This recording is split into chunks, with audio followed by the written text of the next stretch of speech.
क्योंकि बारिश के बारे में तो जरूर सुना ही हो। ऐसी भी जगह है जहाँ पर हर साल एक ही जगह पर मछलियों की बारिश होती है। और क्या आपने कभी ऐसे पिरामिड को देखा है जो आप अभी वीडियो में देख रहे हैं? इन पिरामिड के ऊपर इतने बड़े पत्थर को किसने रखा और ये इतने बड़े पत्थर इतनी ऊंचाई पर पहुंचे कैसे? तो गाइस, आज के इस वीडियो में मैं आपके लिए दुनिया के 10 ऐसे फिनोमिना के बारे में बताऊंगा जिनके बारे में आपने अब से पहले कभी नहीं सुना होगा। और इन्हीं 10 फिनोमिना में से एक फिनोमिना ऐसा भी है जिसमें एक जगह पर सहतूत के पेड़ में से हमेशा झरने की तरह पानी बहता ही रहता है। तो गाइस, वीडियो को एंड तक जरूर देखना क्योंकि आज की इस वीडियो में आप सभी को बहुत ज्यादा मजे आने वाले हैं। तो चलिए स्टार्ट करते हैं हम अपनी आज की इस वीडियो को। Top 10 natural phenomena in the world. Video में आगे बढ़ने से पहले अगर आपको ऐसी ही इंटरेस्टिंग और नॉलेजेबल वीडियोस देखना पसंद है तो आप अभी चैनल को सब्सक्राइब कर लो। Number 10, lake Natron. East Africa के तंजानिया में एक झील मौजूद है जिसके ऊपर से गुजरने वाले पक्षियों को ये पत्थर का बना देती है। जी हाँ गाइस, आपने आज से पहले ऐसा कभी नहीं सुना होगा, लेकिन लेक नेट्रॉन में ऐसा सच में होता है। इस झील में आपको बहुत सारे पक्षियों के स्टैचू देखने को मिल जाएंगे।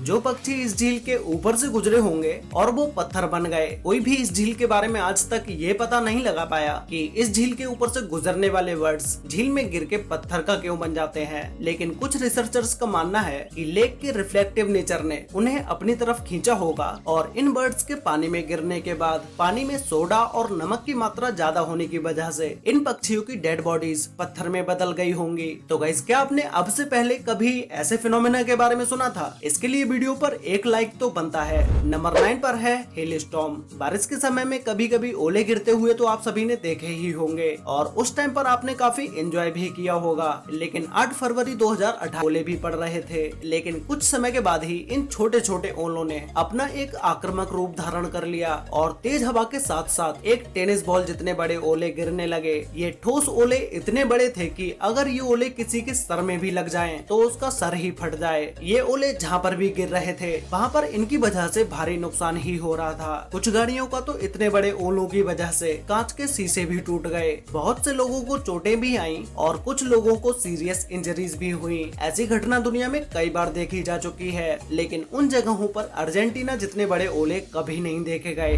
नंबर 8, गुल्फ ऑफ अलास्का में एक ऐसी जगह मौजूद है जहाँ पर दो समुद्र मिलते हुए तो दिखाई देते हैं, लेकिन ये दोनों समुद्र आपस में कभी भी मिक्स नहीं होते। जैसा कि आप अभी वीडियो में देख ही रहे होंगे, जिसमें एक साइड का पानी नीले रंग का है और दूसरे साइड के पानी का रंग हल्का नीला है, जो कि गंदा पानी जैसा लग रहा है। इस समुद्र में आप आगे भी चलते चले जाओगे तो भी ये समुद्र आपको आपस में मिलते हुए नहीं दिखाई देंगे। इन दोनों समुद्र में जो पानी ग्लेशियर से निकलता है उस पानी का कलर हल्के नीले रंग का होता है, जो कि कुछ हद तक गंदे पानी की तरह दिखाई देता है। और जो पानी नदियों से समुद्र में आता है उसका रंग गहरा नीला होता है। रिसर्चर्स का मानना है कि इस जगह पर खारे और मीठे पानी टेम्परेचर का अलग होना यही खास वजह है जो कि दोनों समुद्रों को आपस में नहीं मिलने देती। ये पूरा बॉर्डर 800 किलोमीटर लंबा है और इस पूरे बॉर्डर पर कोई भी ऐसी जगह मौजूद नहीं है जहां पर ये दोनों समुद्र आपस में मिक्स हो रहे हों। नंबर 7 पर है नॉर्वेगियन डेड हेरिंग्स। 2012 में 20 टन से भी ज्यादा हेरिंग्स मछलियाँ नॉर्थ नॉर्वे के किनारे पर मरी हुई मिली और ये सारी मछलियाँ वहाँ से रातों रात गायब भी हो गयी। ये इतना बड़ा हादसा क्यों और कैसे हुआ, इसके बारे में आज तक कोई भी खुलासा नहीं हुआ है। बहुत सारे साइंटिस्टों ने इस घटना को अपने एक्सपीरियंस के बेस पर बताया, लेकिन कोई भी इस घटना को सही से एक्सप्लेन नहीं कर पाया कि 20 टन से भी ज्यादा मछलियां किनारे पर आकर कैसे मर गईं और वो सारी की सारी मछलियां वहां से रातों रात गायब कैसे हो गईं। 2009 में एक 2012 नाम की मूवी रिलीज हुई थी जिसे आप में से बहुत सारे लोगों ने देखा भी होगा, जिस मूवी में दिखाया गया था कि 2012 में पूरी दुनिया खत्म हो जाएगी और ये इतनी सारी मछलियों की डेथ भी जनवरी 2012 में ही हुई थी। तो बहुत सारे लोग इस बात को मानने लगे थे कि 2012 में दुनिया खत्म होने वाली है। कुछ एक्सपर्ट्स ने बताया कि ये मछलियां तेज तूफान की वजह से किनारे पर आ गई होंगी। तो कुछ का मानना है कि किसी बड़ी शिकारी मछली ने इन सभी मछलियों का पीछा किया होगा, जिसकी वजह से ये मछलियां किनारे पर आकर मर गई होंगी। तो कुछ का कहना है कि ऐसा किसी बीमारी की वजह से हुआ होगा, लेकिन आज तक इस घटना के बारे में कोई भी सही एक्सप्लेनेशन नहीं दे पाया है। नंबर 6 पर है रिंगिंग रॉक। पेंसिल्वेनिया में पहाड़ों की चोटी पर एक रहस्यमय चट्टानों से भरा हुआ क्षेत्र है और इसके बारे में कोई भी नहीं जानता कि ये चट्टाने यहाँ पर क्यों और कैसे आईं। ये चट्टाने इसलिए लोगों के लिए रहस्य हैं क्योंकि इन चट्टानों पर चोट मारने पर किसी म्यूजिकल इंस्ट्रूमेंटल की तरह आवाज आती है और यहाँ की हर चट्टान की अपनी एक अलग आवाज है।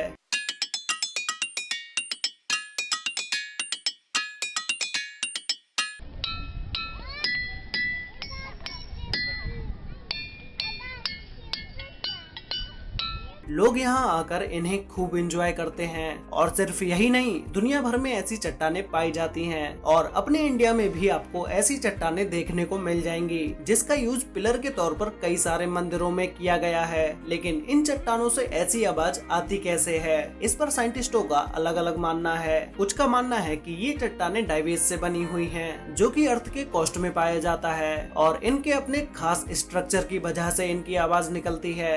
दूसरी थ्योरी के अनुसार एक चट्टान पर चोट मारने से एक लो फ्रीक्वेंसी का साउंड निकलता है जो कि हम नहीं सुन सकते, लेकिन बार बार कई चट्टानों पर चोट मारने से सारी फ्रीक्वेंसीज आपस में इंटरेक्ट होती हैं और वो साउंड बढ़ जाता है, इसीलिए हमें ऐसी आवाज सुनाई देती है। लेकिन इस पर श्योर कोई भी नहीं है, इसीलिए ये आज तक एक रहस्य बना हुआ है। नंबर 5 पर है सनाई टाइम्पेस्का रिवर। ये एक ऐसी रिवर है जिसे उबलती हुई रिवर के नाम से भी जाना जाता है क्योंकि ये रिवर दुनिया की इकलौती बॉइलिंग रिवर है। इस रिवर की लंबाई 6.4 किलोमीटर है और इस रिवर में आज तक जो भी जीव गिरा वो नहीं बच पाया और वो जीव बचेगा भी कैसे, क्योंकि इस रिवर का टेम्परेचर लगभग 100 डिग्री सेल्सियस तक है जो कि मिनटों में किसी भी इंसान तक को उबाल सकता है। इसके इस खौलते हुए पानी की वजह से इसे बॉइलिंग रिवर के नाम से जाना जाता है। साइंटिस्टों के अनुसार ऐसी किसी उबलती हुई नदी का होना इम्पॉसिबल है। बस एक ही कारण है जिससे कोई नदी इतना ज्यादा उबल सकती है,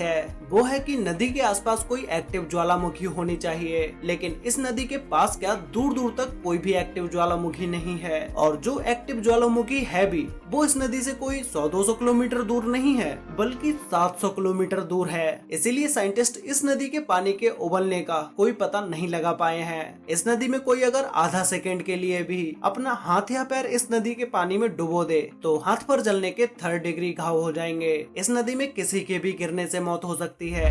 नंबर 4 पर है मोविल केव। 1986 में एक कंस्ट्रक्शन के दौरान खुदाई में कुछ वर्कर्स को दुनिया की सबसे अजीबोगरीब एक गुफा मिली जो पूरी तरह से बंद थी। ये गुफा रोमानिया में मौजूद है। इस गुफा से रिलेटेड एक बहुत ही इंटरेस्टिंग बात है जो है कि ये गुफा पिछले 55 लाख सालों से ऐसे ही बंद थी। सदियों से इस गुफा में हवा और सनलाइट भी नहीं पहुंची थी। वर्कर्स को खुदाई के दौरान जब ये केव मिली तो उन्होंने देखा कि इस केव के अंदर एक लेक भी है जो कि पानी की बजाय सल्फ्यूरिक एसिड से भरी हुई है और इसी गुफा में बहुत सारे जहरीले गैसें भी मौजूद थी। लेकिन इस गुफा में इतनी जहरीली गैसें होने के बाद भी इसमें कुछ छोटे बैक्टीरिया और जलीय जीव भी मौजूद थे जो कि जहरीली गैस के साथ 55 लाख सालों से यहाँ पर जी रहे थे। इस गुफा में मौजूद जीव को पहले कभी धरती पर नहीं देखा गया था। इन अजीबोगरीब जानवरों ने लोगों को सोचने पर मजबूर कर दिया कि इन जीवों ने इतनी जहरीली जगह पर इतने लाखों सालों तक सरवाइव कैसे किया।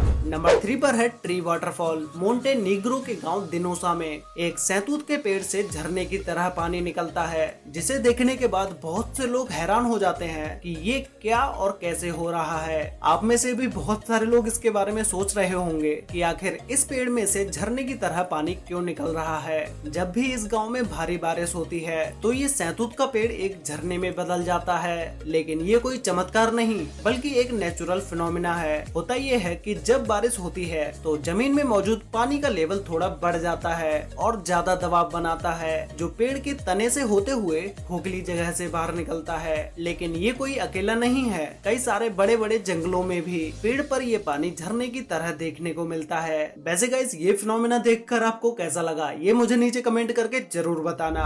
नंबर 2 पर है अर्थ पिरामिड। गाइस इन्हें देखने के बाद आपको लगेगा कि इन चट्टानों के ऊपर इतने बड़े बड़े पत्थरों को किसने रखा होगा और इतनी ऊंचाई पर इन पत्थरों को पहुंचाया कैसे गया, क्योंकि नीचे की जगह तो पूरी तरह खाली ही है। तो या तो इन बड़े बड़े पत्थरों को इन चोटियों पर रखा गया होगा या फिर कुदरती तरीके से ये पत्थर इन चोटियों पर रखे होंगे। लेकिन ऐसा हुआ कैसे? इटली के साउटेल रोल में मौजूद ये अजीबोगरीब चट्टानें अर्थ पिरामिड के नाम से जानी जाती हैं। इन चट्टानों के ऐसे बनने का main reason Here's a website we read. पहाड़ी इलाकों में तेज बारिश जब जमीन को काटती है तो उस समय ये ऐसी चट्टानें बनती हैं। ये चट्टानें ऐसी जगह पर